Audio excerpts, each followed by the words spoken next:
Ito po ay meron ng batayan na marami na pong nagawa bilang nanungkulan ng punong barangay sa Nagkaisang Nayon.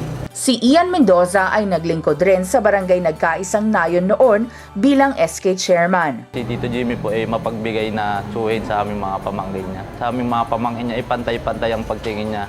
Siguro naman po kung siya ay papalarin, ganun din po ang pagtingin niya sa ating sa barangay na Nagkaisang Nayon. Sa mga kapwa ko kabataan, join na po sa magandang pagbabago. Sumama na po kayo sa Team JM. May magandang hangarin para sa ating barangay. Sinusundan din nila ang yapak po ng aking lolo na si Lolo Lito na yun po, makakaasa kayo sa magandang pagbabago po. Si Tito Jimmy kasi ang taong masisteme. Kumbaga sa negosyo pa lang niya, makikita natin may sistema siya, kaya siya naging successful na businessman. So ganun po, kung siya ipapalarin, ating barangay magkakaroon din po ng magandang sistema. Resulta po nun ay magandang barangay din po. Naniniwala ako kay Tito Jim sa kanyang kakayanan na magiging isang magaling na leader din po ng barangay Nagkaisang Nayon. Ngayon, hinahanap na muli ng barangay Nagkaisang Nayon ang serbisyong tapat mula sa pamilya Mendoza. Ako po isang ina. Talaga pong nararamdaman ko po na lahat po ng sinasabi ng ating anak na si Kuya Jimmy ay katulad po rin ng kanyang ama na handang tuparin ang kanya pong mga sinasabi. Sapagkat si Kaplito po ay naglingkod po sa inyo at si Kuya Jimmy naman po ay handa pong maglingkod ng tapat sa inyong lahat. Dahil matatag na ang negosyo ni Jimmy at ng kanyang pamilya, inuudyokan siyang mas palawakin ang serbisyo sa kanilang barangay. Sa ano naman namin, yung negosyo naman namin, siguro masasabi ko na rin matatag na negosyo namin kasi 8 taon na rin kami. Napag-usapan namin na pag kung sakasakaling mauupo siya, talagang kami nung mga anak ko, yung 2 binata anak, kasi malaki na rin sa isang babae, 18 years old, kami na yung magtutulong-tulong. Kung sakaling papalarin, ano ng Diyos, na palarin siya. Sa ating mga kabarangay dito sa Nagkaisang Nayon, yung napakarami din naman talaga sumusuporta, talaga nakikita ko naman talaga yung pagsuporta ng mga tao. Siguro ang ano ko lang talaga, huwag sila mananawa sa pagsuporta talagang.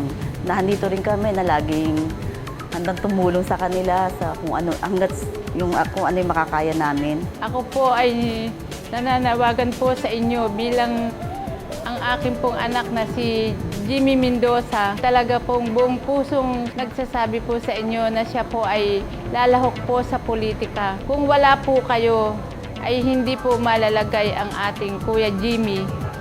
Kaya tulungan niyo po kami. Sana po sa mamayan ng barangay Nagkaisang Nayon, sa aming pong mga kamag-anak, sa aming pong mga kaibigan, hinihingi ko po at hinihiling ko po sa inyo na suportahan niyo po si Jimmy Mendoza sa po ng kanyang mga kagawad upang manunumbalik ang tunay na paglilingkod, maiabot sa mga tao ang dapat na serbisyo mula sa pamahalaang barangay. Isa sa mga prioridad ni Jimmy Mendoza ang seguridad, kapayapaan at kaayusan sa pamayanan ng Nagkaisang Nayon. Good governance, transparency, accountability, saka yung peace and order po natin, kailangan ng mga curfew, livelihood program, pwede naman namin kausapin yung mga may-ari ng factories na yan na i-priority yung mga taga Nagkaisang Nayon. Gusto ko rin po sanang magkaroon ng sariling high school itong lugar namin. Kagaya ng Binyagang Bayan namin, kaya malaking bagay po itong nalunsad namin Binyagang Bayan. Linggo-linggo po yan.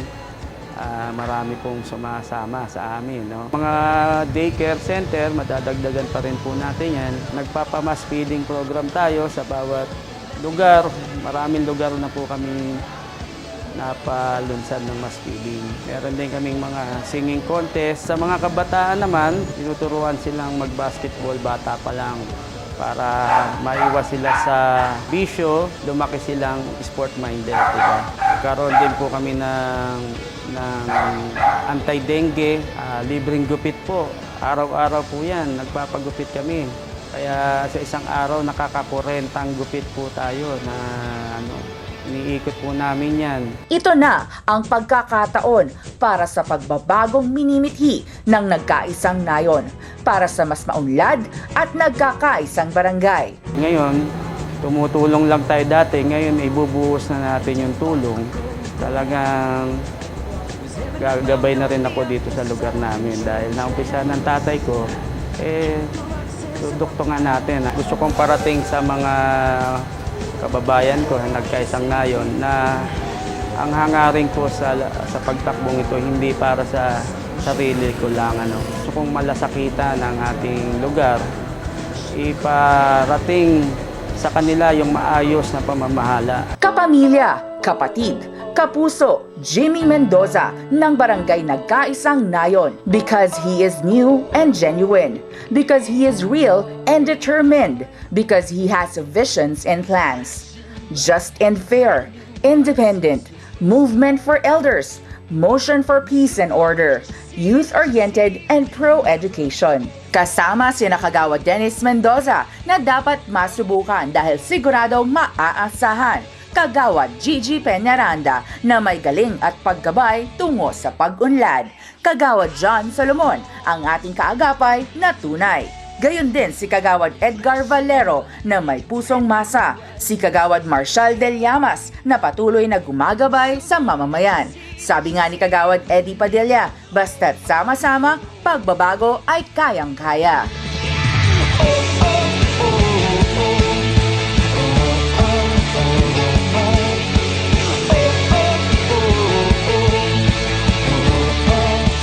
Bagong mukha, matatag na pangalan. Jimmy Mendoza ng Barangay Nagkaisang Nayon.